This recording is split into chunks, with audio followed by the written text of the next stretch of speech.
In this video, I'm going to review the Vodafone Smart Ultra 6, so let's get started.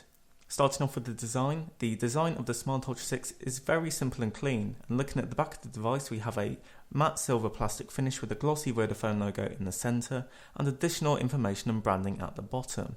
On the back of the device we also find the camera with its flash, and in the bottom right we find the rear facing speaker.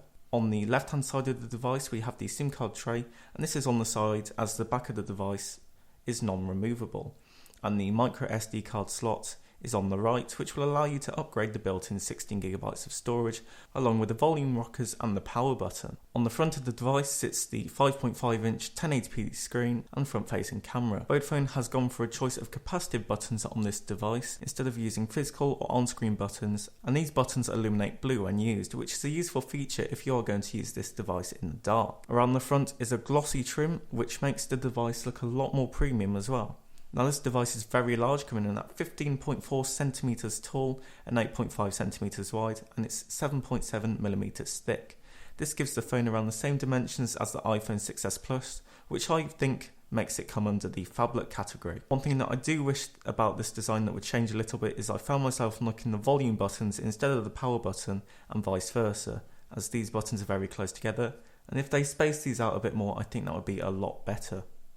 The device ships with a stock Android experience, with a few extra Vodafone apps added to the device. The stock experience is very nice, but when I was initially setting up the device I found the tutorial messages quite annoying as I could not skip them completely, but otherwise I have not had any issues with the experience on Android apart from those beginning tutorial messages. The Smart Ultra 6 features a very nice and sharp, vivid 1080p display, which is very nice to look at for a phone that only costs £17 a month.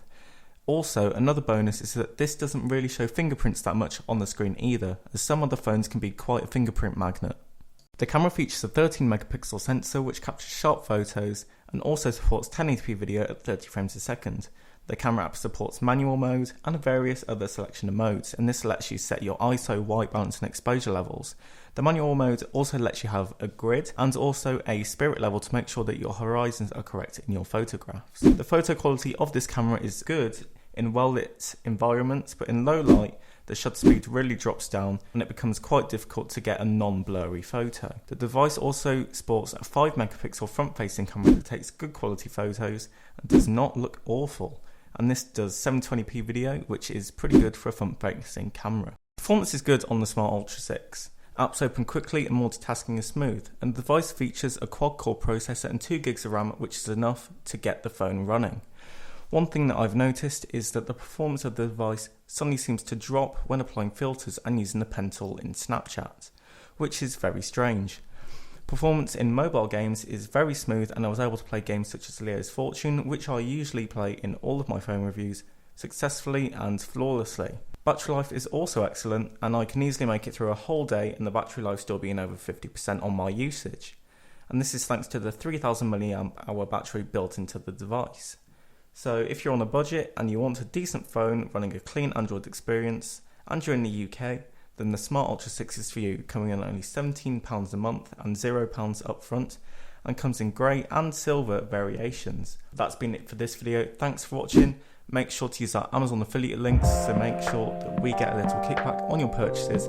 It costs you nothing else. But that's been it for this video. Thanks for watching, and I will see you in the next one.